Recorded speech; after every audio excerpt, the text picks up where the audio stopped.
The Wyoming sky stretched endlessly blue above Blue Sky Ranch, the kind of vastness that made a Seattle marketing executive like me feel small in the best possible way. I had come here on a whim after my breakup with Mark. 3 years wasted on a man who left me for his yoga instructor. Find yourself, my therapist had said. Horse riding in the American West sounded like the perfect reset. No more boardrooms, no more pretending everything was fine. Just open land, fresh air, and maybe a little courage. The ranch was everything the brochure promised and more. Weathered red barns, white fences cutting through golden fields, and the scent of hay and leather hanging in the warm summer breeze. A handful of guests milled about, families, retirees, a couple of solo travelers like me. But my eyes kept drifting to the woman giving instructions near the corral. Taylor Brooks. Everyone called her Tay. She moved with the easy confidence of someone born to this life, tall and lean in faded jeans, scuffed boots, and a worn plaid shirt rolled up at the sleeves. Her dark hair was pulled back under a battered cowboy hat, and when she smiled at a nervous kid on a pony, it lit up her whole face. She was nothing like the polished men I dated back home. She was real, grounded, and when those sharp hazel eyes landed on me, I felt a strange flutter I couldn't name. "First time?" she asked, walking over as I stood awkwardly by the fence. Her voice had that soft western drawl, warm like whiskey on a cold night. "Obvious, huh?" I laughed, smoothing my brand new riding pants. "Lauren Hayes.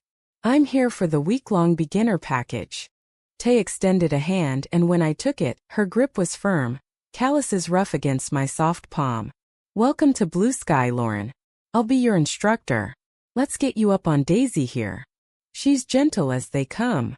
The first lesson was pure chaos. Daisy decided she wanted to graze instead of walk in circles. I bounced in the saddle like a rag doll while Tay coached me patiently from the ground. Heels down. Back straight. Trust her, she'll trust you back. Every correction came with a reassuring smile or a light touch on my knee to adjust my position. By the end of the hour I was sore, dusty, and grinning like an idiot. That evening we all gathered around a big oak table for family-style dinner.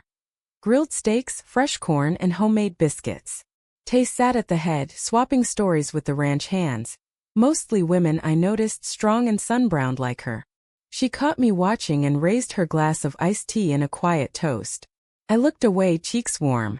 Later, as the sun dipped behind the mountains painting the sky in fiery oranges and pinks, I wandered to the corral alone.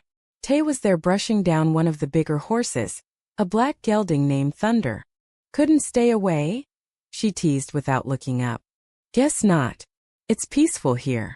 Nothing like the city." She nodded, her movements steady and rhythmic. "That's why I stayed. Grew up on this land. Lost my folks young, but the horses, they kept me going. Taught me about patience. About second chances." I leaned on the fence, watching her. "Sounds like you've earned yours."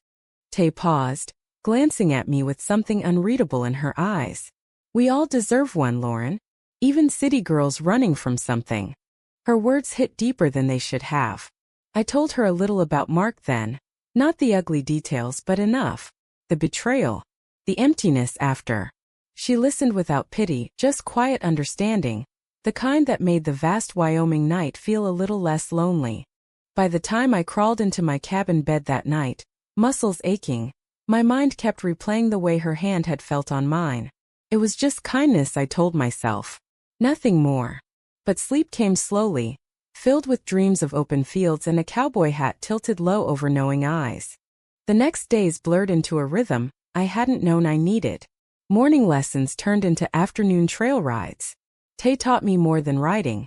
She taught me how to read the land, how to listen to the horse's moods, how to sit tall even when fear whispered in my ear. We talked about everything and nothing.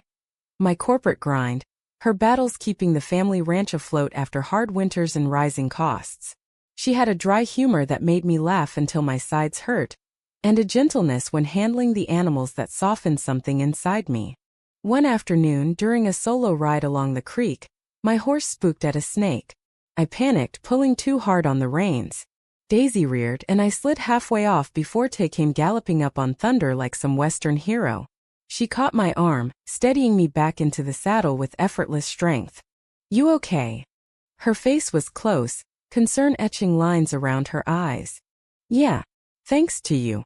My heart hammered not just from the scare. She didn't pull away immediately.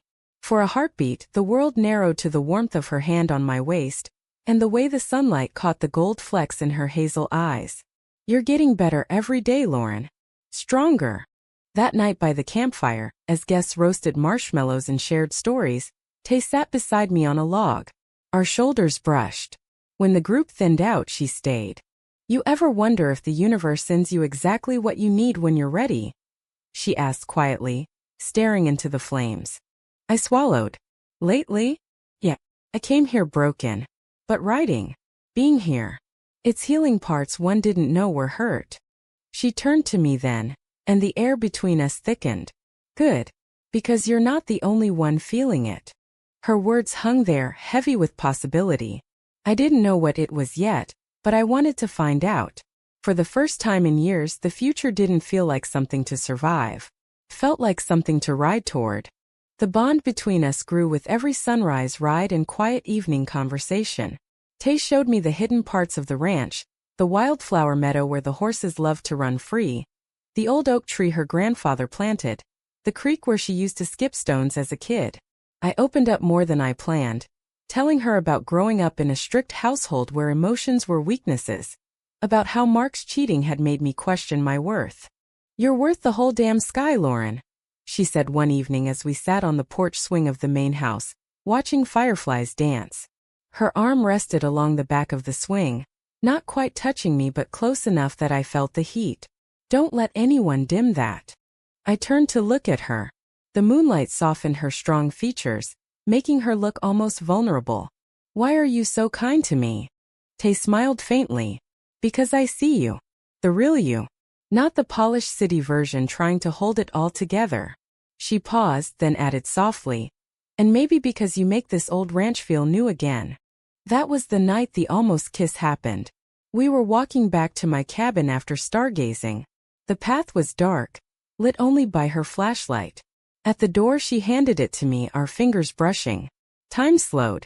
Her gaze dropped to my lips for a fraction of a second. My breath caught. Then she stepped back, tipping her hat. Sleep well, city girl. I lay awake for hours, heart racing. Was I imagining the pull?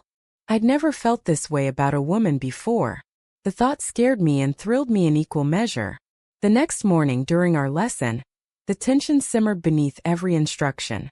When she adjusted my posture, her touch lingered a second longer. When our eyes met, the air crackled. Midweek, we took a longer trail ride with just the two of us. The path wound through pine forests and open meadows. Tay pointed out wildlife, an eagle soaring overhead, a herd of elk in the distance.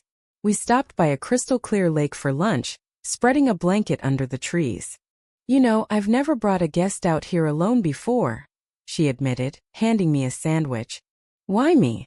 She looked out over the water. Because you listen. Most people come for the Instagram photos. You came to feel something real. We talked for hours. She told me about losing her parents in a car accident when she was 20, how the ranch had nearly been sold off until she fought to keep it, about the loneliness of small-town life when you didn't fit the traditional mold. I sensed there was more she wasn't saying about her past relationships, but I didn't push. As the sun began to lower, a sudden summer shower caught us. We raced back laughing, soaked to the skin. At the barn, we dried the horses together. Rain dripped from Tay's hat as she worked beside me. When she turned to hand me a towel, our bodies were inches apart. Lauren. Her voice was rough. I reached up without thinking, brushing a wet strand of hair from her cheek. The moment stretched, electric. Then thunder nickered, breaking the spell. We pulled apart, both breathing harder than the work justified. That night, alone in my cabin, I stared at the ceiling. The feelings were undeniable now. I was falling for a woman. For Tay. The realization brought tears to my eyes, not from fear, but from a deep sense of rightness I hadn't felt in years. The American West, with its promise of reinvention and freedom, was working its magic on me in ways I never could have predicted. The following day brought the first crack in the idol. A sleek silver truck pulled up mid-morning, and a tall, attractive woman with short blonde hair and confident strides climbed out. She wore veterinarian scrubs and carried a medical bag. Tay's face tightened when she saw her. "Alex," Tay said evenly, walking over to greet her. The woman, Alex, smiled, but it didn't reach her eyes. "Heard you had a full house. Thought I'd check on the new foal." Her gaze flicked to me, curious and assessing. Tay introduced us briefly. Alex was the local vet, an old friend, but the tension between them was palpable. Later, while mucking stalls, one of the ranch hands mentioned casually that Alex and Tay had history. On and off for years. Alex wanted more than Tay could give. My stomach twisted. Jealousy, hot and unfamiliar, surged through me. That evening when Tay found me by the corral, I couldn't hide it. "Who is she to you, really?" I asked, voice tighter than intended. Tay sighed, rubbing the back of her neck. "An ex. We tried. Didn't work. She's a good vet, helps the ranch. That's all." But her eyes held shadows. I wanted to believe her. I did believe her. Yet the seed of doubt was planted, and the drama of the heart had only just begun. The arrival of Alex cast a long shadow over the remaining days. She visited the ranch more often than necessary, always with a reason, checking horses, offering advice on feed. Each time she lingered near Tay, laughing at old jokes, touching her arm with familiar ease. I tried to focus on my writing, but the green-eyed monster whispered constantly. Tay noticed my distance. During a private lesson, she confronted it gently. "Lauren, whatever you're thinking, talk to me." I hesitated, then spilled it. "It feels like I'm intruding on something. You and her. The history. I don't even know what this is between us." She took off her hat, running fingers through her damp hair. The sun highlighted the faint scars on her hands from years of ranch work. "Alex and I were together a long time ago. It ended because I couldn't be what she needed. Settled down in town, away from the ranch. She's moved on. I have too." Her voice softened. "You're not intruding. You're the first person in years who's made me want to open up again." Her honesty melted some of the ice. That afternoon we rode out alone again, farther this time, to a ridge overlooking the valley. The view was breathtaking, miles of open land, the ranch a small cluster of buildings below. Tay spread her jacket on the grass for us to sit. "I grew up believing love had to look a certain way," I confessed. "Man, woman, white picket fence. But here, with you, feels different. Real."